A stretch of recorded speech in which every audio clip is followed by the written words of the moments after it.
My name is Goldie. Welcome back to another 15 Minutes of Fame. Different setup this time. Got it all going on with the, and this. So I've got Lee from Rock Fan, Lee Putnam from Rock Fan. This is a staging, lighting, sound, full compass. You want to throw a party? Boom. They've got all the buttons and knobs. Lee, to my knowledge, owns the business, got it started years ago. He'll speak more about that in a minute. And then down here, new setup. Woo, we're tech guys. That's Jeremy down there. And Jeremy is also a part of Rock Fan. He will describe what his role is in the company, and we will discuss them there further. Obviously, now 4 weeks into this, today's Easter, it's April 12th. That's about 29, nearly 30 days of physical, actual lockdown because of the whole party that we're living in right now. And I can guarantee you, between the three of us, we've thrown better parties than what we're in right now as far as the party goes. So let's take it away. Lee, if you don't mind starting, Lee, talk to us about who you are, what you own, what you do, and where you've been. Yeah, hey, my name's Lee. I'm part owner. I'm co-owners with Jeremy in Rock Fan. Started the company in 2012. We do everything from speaker rentals, concert production. We also do sound system installations and staging with live events. So basically anything audio, video related, that's kind of where we live. We do events that range from 50 people all the way up to 10,000 and beyond. We travel all over the country. That's kind of our background. And I'm going to kick it over to Jeremy, who's my partner in all this. I'll look down. Hey, I'm Jeremy. I co-own the company with Lee, and Lee pretty much summed up everything we do. We do events for small amounts of people and really large amounts of people, and also system integration for businesses. Cool. And so with that right there, I can attest that both these guys are pretty much rock stars in their world, hence the name of the business, Rock Fan. I've had a chance to work with both you guys on sites, around stages. Jeremy, you and I got to battle a ski resort through every single weather adversary Battle. you could. Yeah, weather battle. Yeah, battle sums it up. Battle. Yeah, battle in the world of events. Taking a break like this actually is now well worth it or well earned. Okay, so let's just fast forward through the already known. We know you're not throwing events right now. We know your clients have called you. They said, hey, we're shutting down. We don't know what's going on. You don't know what's going on. We're a month into this thing right now. We think we're about 2 to 3 weeks out of maybe opening doors on stuff. We're just kind of rolling with it right now. I know that a lot of the humans I've spoke with on the 15 Minutes of Fame have discussed how they stay connected with their clients. So some do it with writing notes. Some do it with phone calls, Zoom meetings. What are you guys doing to stay with your clients right now so that they know that Rock Fan isn't just good at setting up a soundboard and tuning in the lead singer and blah, blah, blah, but that they are also human beings that are part of this worldly situation that need to keep a business going? What do you guys do right now? So a lot of our customers are also in kind of the same boat we are. They're event producers, they're breweries, they're restaurants, and they're kind of going through the same thing. So a lot of it is just genuinely checking in and caring, just saying, hey, how are you holding up? How are things going? We've had a lot of conversations of moving events or rescheduling them, which is going to be interesting because the summer's going to be nutty. But I think it's just genuinely reaching out and asking how someone's doing, seeing how they're hanging in. If there's anything we can do to help them in this time.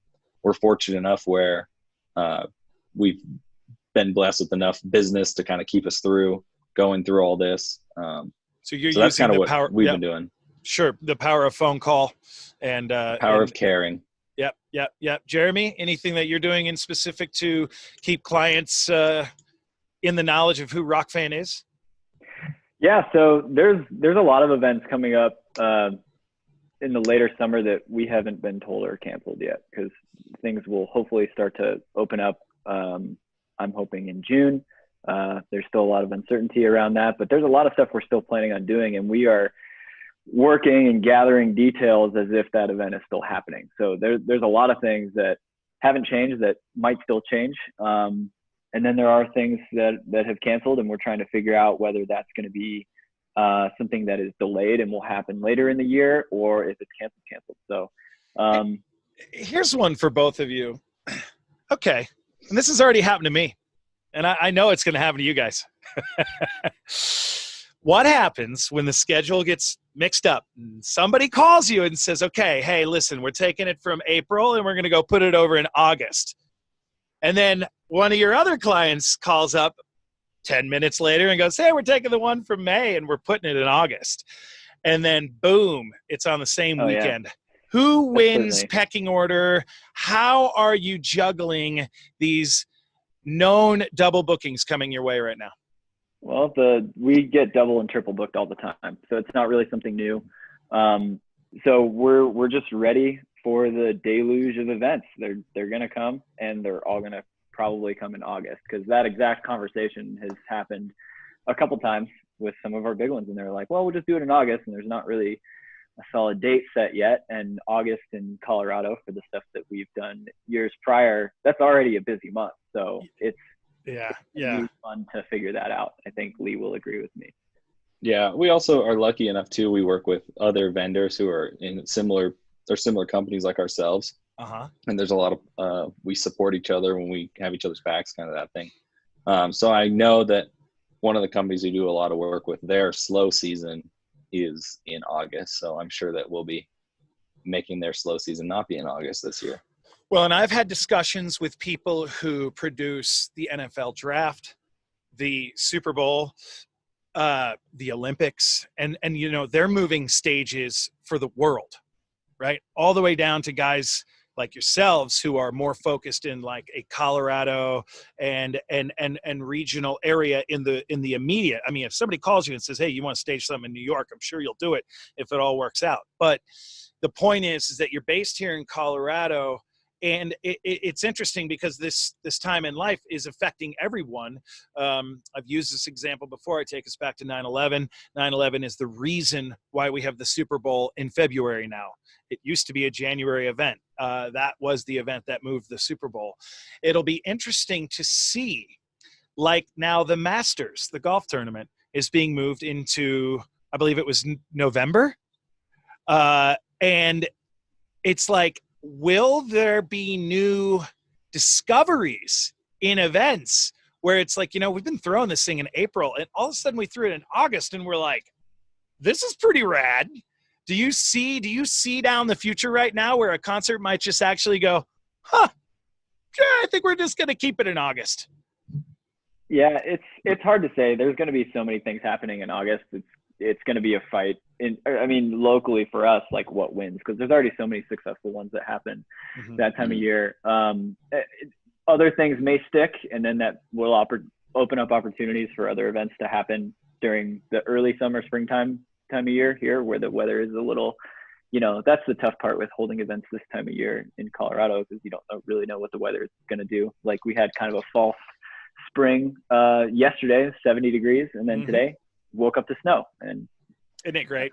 That's the kind of thing. And we had an event do the opposite, where it was originally in August. They moved it to May for a couple of years, and now because of this, they moved it back to August. Oh, geez, just talking about juggling.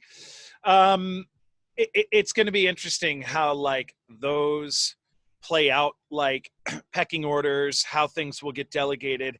I mean, this is, I guess, if anything, this virus life in our world right now is testing the true ability of adjustment of the human beings in the adjustment business, which is called events. Because what event do you put on paper and then you show up and they're like, it's going to go exactly like that? Yeah, right. Every once in a while, you get some of those coordinators that are buttoned up. It's nice when that does happen. But well, organization. Proper planning. Right. Yeah. Organization is always a high level. Speaking of which, as a matter of fact, I actually inquire with you guys because I know that you guys are an extremely well-organized company. To my understanding, Lee, you have built your own inventory system and like computer program that ultimately runs the infrastructure of your business. Is that right? Yeah, yeah. So we built our own system, and the nice thing about it is it makes us super flexible. So if it's not working quite the way we want it to work, we can adjust it and say, well, this is how we operate, and it makes it really smooth. So when a customer first calls us, their experience that they get all the way through to the end of the event is almost cookie cutter. So we can just streamline everything, and it makes it a lot easier. So we don't drop the ball, or we don't forget things or anything like that. It just kind of keeps us in check. And I want to have Jeremy talk about this too, but one of the things that Jeremy and I talk about a lot is that we're not necessarily in the business of setting up and running events. We're in the hospitality business. And so it doesn't matter how we approach it. Every step of the way, we think, this is like someone coming and staying in our home, or how would we treat this person from the second they walk through the door? Every little bit of it, we're in that side of the business, making people's lives easier, making events run better. It all stems down from the hospitality of our staff and us as owners as well. So I'm gonna let Jeremy jump on that too. Go ahead, Jeremy. Yeah, it's about keeping the experience good the whole way through. So when they come to us asking for help, it's okay. What can we really offer them? What can we do for them to make this event successful? And not only the customers, but we work with artists all the time on stage too. And it's about making them feel comfortable. So, because they're already nervous because they're going to perform, and running sound can be complicated with they need everything their way.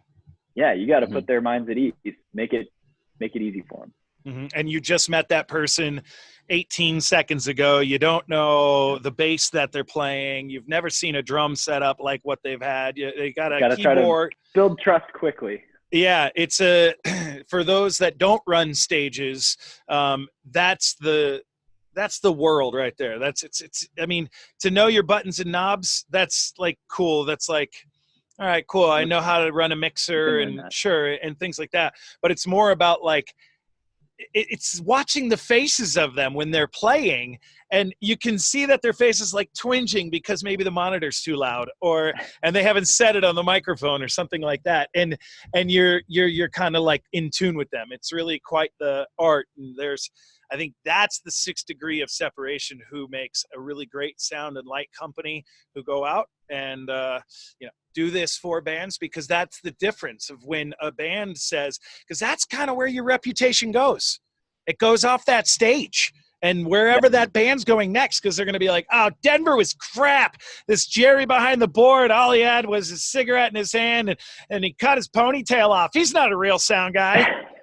Speaking of which, it looks like you cut your ponytail off, Jeremy. Yeah, I'm taking a page out of the Goldie book, getting the flow on. Oh yeah, I know.